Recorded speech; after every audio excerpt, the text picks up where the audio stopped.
200 रुपये 100 होगा। हाँ हाँ 200 समझ लो बस।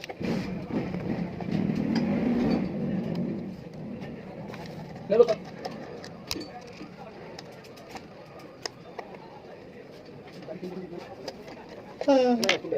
आ जाओ। बिल्कुल है बढ़िया। ये बिल्कुल। कुछ खत्म हो गया है ना? हाँ ठीक है। हाँ स्विच खत्म हो गया।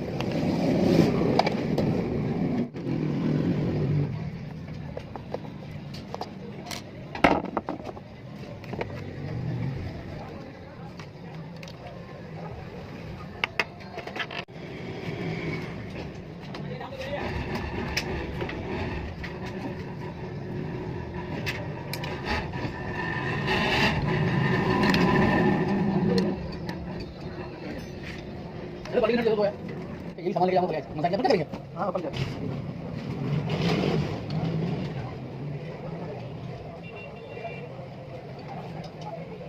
कुछ नहीं क्या?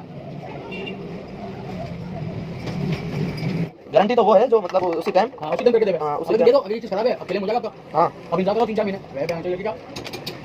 नदीम नहीं है आपका यार। हाँ ये बड़ा बेकार बंदा है। अरे हाँ चलो दिया मेरे को पीछे मोटी है उसको तो गरीब उड़ा देता हूँ, नहीं तो क्या बोलता हूँ करवा देता हूँ।